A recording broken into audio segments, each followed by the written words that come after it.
Hello viewers, the recreational স্টোরিজে তোমাদের আরও একবার স্বাগত। আমি দোলা, আমি চলে এসেছি আজকে আবার একটা নতুন সুন্দর ঝকঝকে ব্লগের সঙ্গে।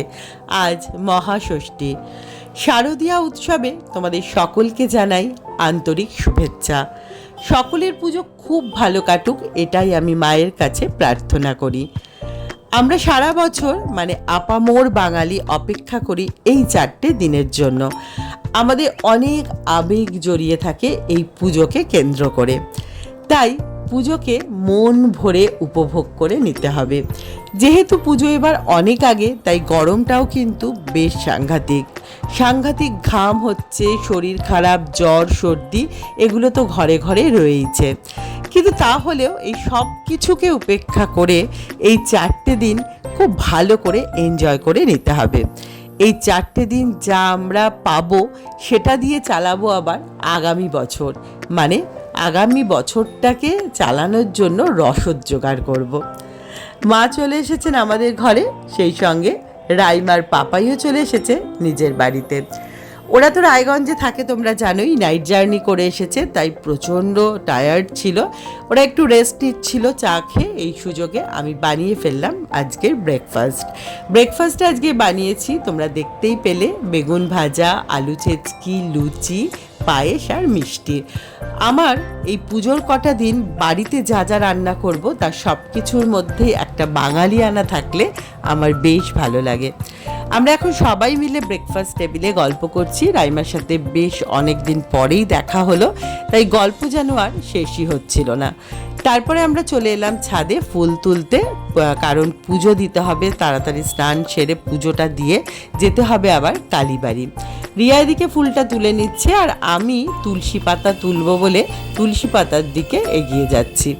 রাইমা এসেছে বাড়িতে, তো তোমাদের বললামই, সঙ্গে পাপাইয়ের প্রচণ্ড লেগেছে ঠান্ডা। আর আমার গলা শুনেও তোমরা বুঝতে পারছো প্রচণ্ড ঠান্ডা লেগেছে, আর বরুণের তো কদিন ধরে বেশ জ্বর। তাই এই সবার জন্য কাড়া বানালে সবার পক্ষেই ভালো। আর তোমরা তো জানো কাড়ার প্রধান উপকরণ হচ্ছে তুলসী পাতা, তাই তুলসী পাতা দিয়ে কাড়াটাও বানিয়ে নিলাম। এরপরে আমরা স্নান সেরে ঘরের পুজো দিয়ে রেডি হয়ে বেরিয়ে পড়লাম কালীবাড়ির উদ্দেশ্যে। আজ যেহেতু ষষ্ঠী, প্রত্যেক মা তার সন্তানের মঙ্গল কামনার জন্য ষষ্ঠী পুজো দেয়। আমি তো এতদিন রিয়া রাইমার জন্য শুধু দিতাম, কিন্তু এখন তো আমার 3 সন্তান, তাই না? তাই রিয়া, রাইমা আর পাপাই, এই 3 জনের জন্যেই আজকে পুজো দেব বলে পৌঁছে গেলাম নিস্তারিণী কালীবাড়িতে। এই নিস্তারিণী কালীবাড়িতেই আমি যত বছর মা হয়েছি যত বছর, তত বছরই আমি এখানেই পুজো দিই। দুর্গা মণ্ডপে অনেকেই ষষ্ঠীর পুজো দেয়, কিন্তু আমার এই নিস্তারিণী কালীবাড়িতে দিতেই বেশি ভালো লাগে। আর পাপাইও এই প্রথম বছর ষষ্ঠী পুজো, সেই জন্য ওকেও সঙ্গে করে নিয়ে এলাম। ওরও বেশ ভালো লাগছিল। খুব সুন্দর করে আজকের পুজোটা কিন্তু আমি দিতে পারলাম। আর এখানে মন্দিরের যারা ঠাকুরমশাই আছেন তারা আমাদেরকে বংশানুক্রমিকভাবে চেনেন, সেই জন্য পুজো দেওয়ার সময় খুব একটা অসুবিধা আমাদের হয় না। তো পুজো দিলাম, আর পুজো দেওয়ার সঙ্গে সঙ্গে ধূপ মোমবাতি দিয়ে সারা মন্দিরটাকে সুন্দর করে আমরা প্রদক্ষিণ করে নিলাম। প্রচুর মানুষ এখানে আজকের দিনে আসে বাইরে থেকে, শেওড়াফুলির সংলগ্ন যে সমস্ত গ্রামীণ এলাকা আছে সেখান থেকে মানুষজন এসে এখানে গঙ্গা স্নান করে পুজো দিয়ে, এখানেই অনেক রকম দোকানপাট আছে, সেখান থেকে তেলে ভাজা, মুড়ি বা ঘুগনি এরকম ধরনের খাবার কিনে ব্রেকফাস্ট করে তবেই কিন্তু তারা বাড়ি যায়। আমাদের পুজো দেওয়া তো হয়ে গেল, এবার আমরা বেরিয়ে পড়ছি ঠাকুর দেখার উদ্দেশ্যে। পাপাইয়ের যেহেতু এটা প্রথম বছর শেওড়াফুলিতে ঠাকুর দেখা, তাই আমিও চাই না বা পাপাইও চায় না যে একটা দিনও কোনোভাবে মিস হয়। সেই জন্যে আমরা বেরিয়ে পড়েছি দেখো ঠাকুর দেখতে। প্রথমে এলাম হচ্ছে শক্তি সংঘ ক্লাবে। এত গরম আর রোদ, ছাতা ছাড়া কিন্তু একদমই বেরোনো যাচ্ছে না। ভেতরে ঢুকে বেশ ভালো লাগছিল। দেখো এত গরম থেকে ভেতরে ঢুকলাম, কিন্তু ভেতরটা কি শান্ত, একটা সুন্দর পরিবেশ।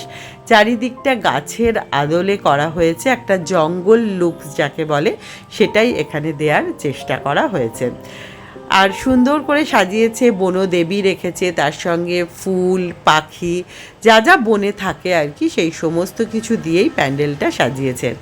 এক মুহূর্তেই মনে হলো, এতটা রোদের মধ্যে আমরা এলাম কিন্তু মনে হলো যেন একটা শীতল অনুভূতি। এরপর বেশ অনেকক্ষণ ধরে ভালো করে প্যান্ডেলটা দেখে নিলাম। একটু লাইটের জন্য ছবিগুলো সবুজ সবুজ উঠেছে, যেহেতু একটু জঙ্গল ফিল দেওয়ার চেষ্টা করেছে, সেই জন্য একটুখানি অন্ধকার অন্ধকার লাগছে। তো তোমরা একটু অ্যাডজাস্ট করে নাও ওটা। এরপর চলো আমরা দেখব হচ্ছে মাতৃমূর্তি। মায়ের মুখ কিন্তু এখানে ভীষণ সুন্দর হয় প্রত্যেক বছর।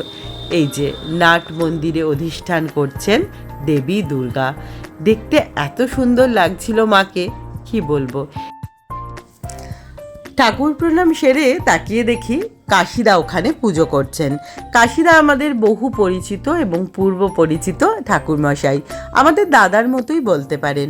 রাইমার পাপাইয়ের বিয়েতে উনি আসতে পারেননি, তাই পাপাইকে দেখে উনি খুব খুশি হলেন এবং প্রাণ ভরে ওদের দুজনকে আশীর্বাদ করলেন, প্রসাদ দিলেন। তারপরে মায়ের ঘটের ফুল রাইমার আঁচলে উনি নিজে হাতে বেঁধে দিলেন। এই কাশিদা এমন একজন মানুষ যার সঙ্গে কথা বললেই তোমার মন ভালো হয়ে যাবে। খুব ভালো মানুষ, নিপাট ভদ্রলোক যাকে বলেন। তো যাই হোক, আমরা সবাই মিলে অনেকক্ষণ ধরে কাশিদার সাথে গল্প করলাম এবং দাদা বললেন যে আগামী অষ্টমীর দিন যেন আমরা অবশ্যই এখানে আসি। দেখা যাক যাওয়া হয় কি না। অষ্টমীর দিন তো অনেক রকম ঝামেলা থাকে, পুজো দিতে যেতে হয়, তার সঙ্গে থাকে অনেক রকম রান্নার ঝামেলা। তো অবশ্যই চেষ্টা করব, আমি যখন কথা দিয়েছি। এবার আমরা টোটো ভাইকে খুঁজে পাচ্ছি না, অনেক কষ্টে খুঁজে পেলাম। তারপরে সেই টোটোয় চেপে পৌঁছে গেলাম নেক্সট প্যান্ডেলে। এই প্যান্ডেলটিও দেখতে ছিল বেশ সুন্দর, একদম ছিমচাম, কুলো আর পাখা দিয়ে তৈরি। এখানকার মাতৃমূর্তির রূপও ছিল অসাধারণ। ছিমছাম হলেও এতটাই সুন্দর ছিল, দেখতে কিন্তু খুব ভালো লাগছিল। এরপর পৌঁছে গেলাম ছাতুগঞ্জে। ছাতুগঞ্জে এই প্যান্ডেলটা এবছর তো সুন্দর হয়েইছে, এরা প্রতি বছরই খুব সুন্দর সুন্দর প্যান্ডেল করে। আর এই প্যান্ডেলের একদম ধারেই হচ্ছে গঙ্গা, গঙ্গার পার্শ্ববর্তী অঞ্চলটাও কিন্তু এখানে খুব সুন্দর।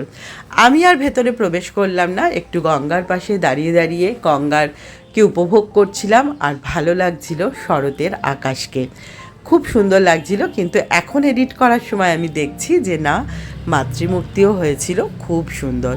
এরপর আমি যাচ্ছি একটু গঙ্গায়। আমাদের যেহেতু বাড়ির পাশেই গঙ্গা, সেই জন্য গঙ্গার কাছে আমাদের আর আসাই হয় না। বলে না একটা কথা বাংলায় যে কাছের লোক গঙ্গা পায় না, আমাদেরও হয়েছে সেই একই অবস্থা। গঙ্গা স্নান কাকে বলে সেটা তো আমি জানিই না, তবু গঙ্গার কাছে এলে মনে হয় গঙ্গার জলকে একটু মাথায় অন্তত স্পর্শ করি।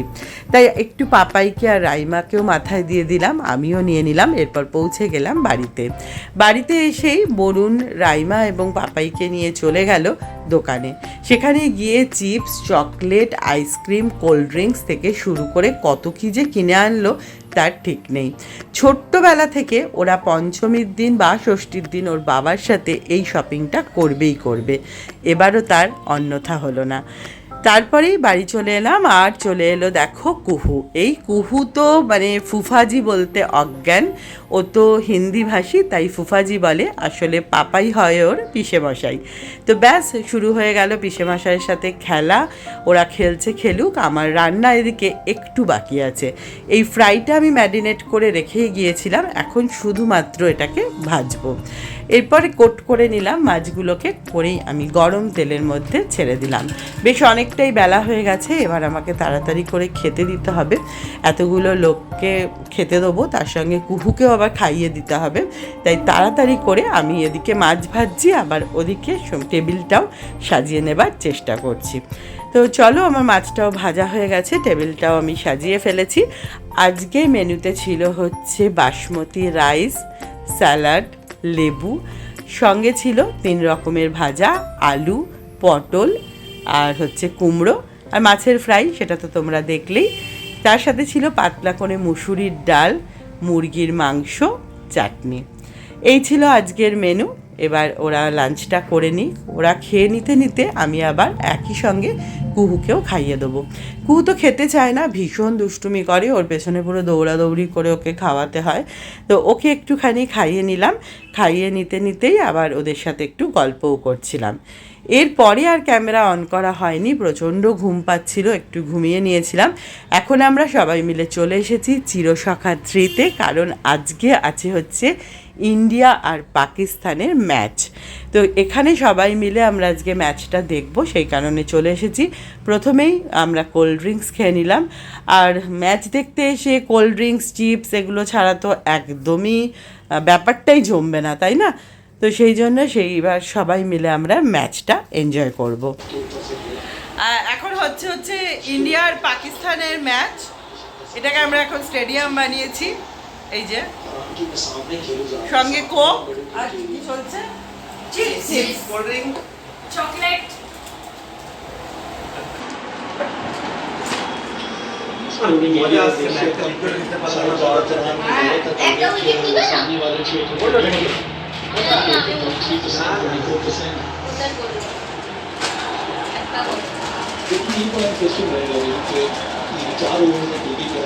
इनके सामने क्या अप्रोच होता है? अभी तक 4 गेंदें हो गई।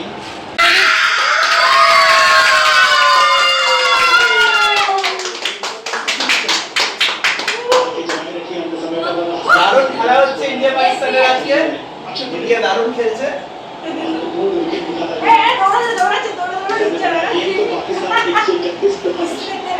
বললাম না এই পাকিস্তান কোনো শূন্য না। পাঁচটা ক্যাচ ধরেছে একটা। আজকে ডিনারটা বাইরে থেকে অর্ডার করে নিয়ে আসা হলো, কারণ এই ফ্ল্যাটে তো কোনো রকম রান্নার ব্যবস্থাও নেই, আর আমাকে আবারও তাহলে ওই ফ্ল্যাটে যেতে হতো, রান্নার ব্যবস্থা করতে হতো, আর এদিকে ওরা বলছে 12:30টার আগে ওই ফ্ল্যাটে যাবেও না। সেই জন্য আমি অর্ডার এখান থেকে রিয়া করে দিল, আজকে ট্রিটটা রিয়াই দিল। তো এইখানে দেখো fried rice, mixed fried rice আর চিলি চিকেন ছিল, সঙ্গে ছিল আবার হাক্কা নুডলস, যে যেরকম খাবে। আর প্রেরণা যেহেতু এখন ভেজ খায়, সেই জন্য ওর জন্য ছিল ভেজ নুডলস। তো সবাই মিলে আমরা যে যার মতো বা যার যেরকম রিকোয়ারমেন্ট সেই অনুযায়ী সবাই খাবার খেয়ে নিল। বেশ ভালো ছিল, কিন্তু মানে পুজোর সময় আমি সাধারণত রেস্টুরেন্টের খাবার অতটা পছন্দ করি না, আমার মনে হয় অনেক আগের খাবার থেকে যাবে। তো সেটা নয়, একদম খাবারটা ফ্রেশ ছিল। এবার এদিকে কুহুও খাচ্ছে না, এক ফোঁটাও খেলো না, কিন্তু এনজয় করছে কিন্তু ম্যাচটাকে। এরপরে সমস্ত ম্যাচ ট্যাচ দেখার পর মাঝখানে তো সেই টালমাটাল অবস্থা, ইন্ডিয়া জিতবে কি জিতবে না সেই নিয়ে অনেক টালমাটালের পর অবশেষে স্বস্তি, ইন্ডিয়া ম্যাচটা জিতে গেল। তো ব্যাস, তারপরেই শুরু হলো মজা।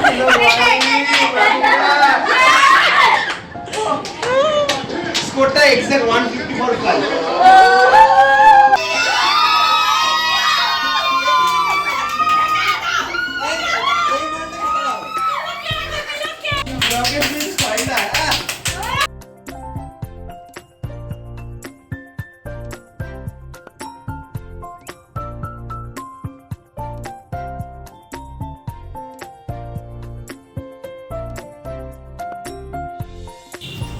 অনেক মজা হলো। এরপরে আমরা একটুখানি ফ্রেশ এয়ার নিতে চলে এলাম ছাদে।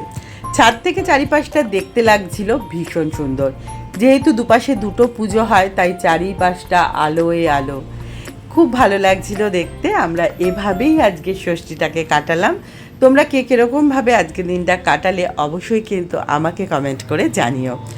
আজকের ব্লগ থেকে আমরা এখানেই বিদায় নিচ্ছি, দেখা হবে খুব শিগগিরই নতুন আবার একটা কোনো সুন্দর ব্লগের সঙ্গে। ততদিন পর্যন্ত সকলে খুব ভালো থেকো, সুস্থ থেকো আর জুড়ে থেকো দ্য রিক্রিয়েশনাল স্টোরিজের সঙ্গে। আজকের মতো টাটা।